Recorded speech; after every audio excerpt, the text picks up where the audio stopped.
ازيكم عاملين ايه؟ يا رب تكونوا بخير. الفيديو النهارده حلو جدا جدا جدا. ان شاء الله النهارده نتكلم في الفيديو ده عن ايه. النهارده عامله لكم مشروب حلو جدا بيدفي طيورنا. هنوفر بقى في الكهرباء شويه.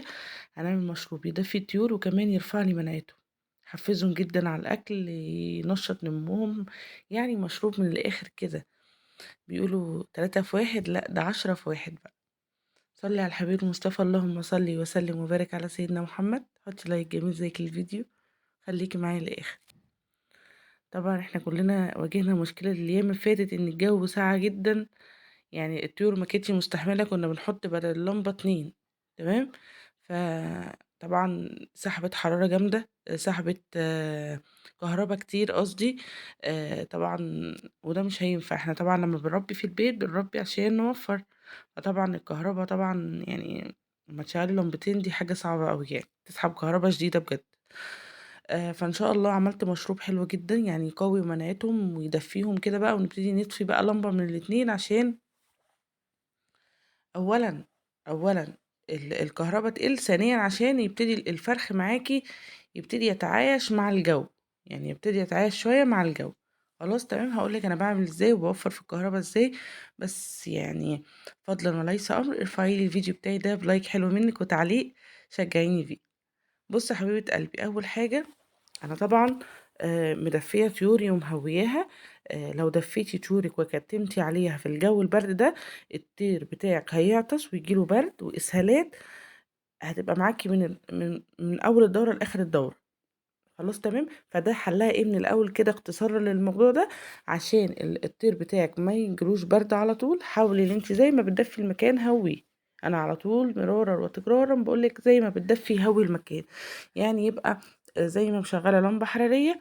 تمام. سيبي مكان ينفس، سيبي مكان ينفس على طول. تكوني مهتمه بنظافه الاكلات والسقايات في المكان. خلاص. كل حاجه الطيور بتاعتك على طول كده بحته قماشه فيها ميه بكلور. وابتدي امسحي على السقايات والاكلات. امسحي تحت رجليهم، امسحي في العشه بتاعتهم زي ما تكون انت حطاهم فيه. خلاص تمام. عشان دور البرد ما ينتشرش. دور البرد طبعا بيبقى عبارة عن عطس، حاجات بتنزل كده من الأنف، سوائل من البق، الكلام ده كله. فبيبقى الفرخ ده يعدي التاني يعدي التالت، تبقى البطارية أو العشة بتاعتك كلها فيها برد. فلا حلها كل شوية نطهر المكان. وحلها ان انتي تسيبي مكان للنفس، نفس داخل ونفس خارج، تهوية يعني. عملت كذا مشروب عجبني جدا في تدفئة الطيور. بس الصراحة المشروب ده لا يعلى عليه بجد، حاجة من الآخر. عملت ايه؟ مشروب بجد حلو قوي قوي قوي. بصي يا حبيبة قلبي، انا كده عايزة منك معلقة جنزبيل. يعني الاساسي معانا الجنزبيل او الزنجبيل زي ما بقى بتسموه. خلاص. عايزة منه معلقة حلوة كده، معلقة كبيرة. خلاص بس مش مليانة. خلاص. يعني بمقام معلقة صغيرة مليانة. يعني لو هنتكلم على معلقة صغيرة، عايزة معلقة صغيرة مليانة جنزبيل. خلاص تمام. امليلي معلقة كبيرة كده جنزبيل، معلقة شاي بس مليانة جنزبيل. هنبتدي ان احنا نحطها على النار، نغليها. خلاص. بنغلي الجنزبيل على النار غالية محترمة كده. خلاص. اول ما يبتدي في القلبان هتحطيه نص معلقة قرفة. يبقى معانا النهاردة القرفة والجنزبيل. أول ما ابتدي الجنزبيل يقلب على النار غلوة، هتنزلي لي. أنا مش عايزة القرفة تغلي قوي. أنا اللي عايزاه يغلي اللي هو الجنزبيل. خلاص. ننزل بنص معلقة قرفة صغيرة. خلاص تمام. ويبتدوا الاتنين يغلوا مع بعض. غليوا تمام الاتنين. تمام كده. عملوا مشروب. هتمسكي الحاجة اللي انت عاملة فيها المشروب ده، تبتدي تغطيها لي.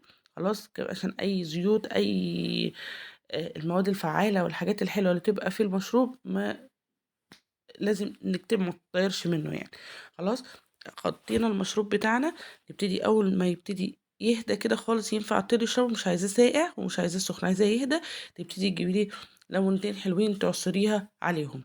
تعصري ليمونتين حلوين كده. المشروب ده بيرفع مناعة الطيور، بيحفزهم للأكل، بيطور نموهم، بيدفيهم، بيخلي الفرخة يعني عارفة الفرخة متدفية داخليا كده. حلو قوي قوي. لو في برد، في عطسات، في الكلام ده كله، بيبتدي الطير يبدأ حرارته الداخلية تتوازن مع الحرارة الخارجية ويبتدي يطير يتدفى معاكِ، ويبقى حلو جدًا، يبتدي ياكل معاكِ كتير وهيتغيّر خالص نموّه معاكِ. المشروب ده تعمليه مرّة واحدة في اليوم لمدة 3 أيام. يا رب النهارده أكون أفدتِك حتى لو إفادة بسيطة.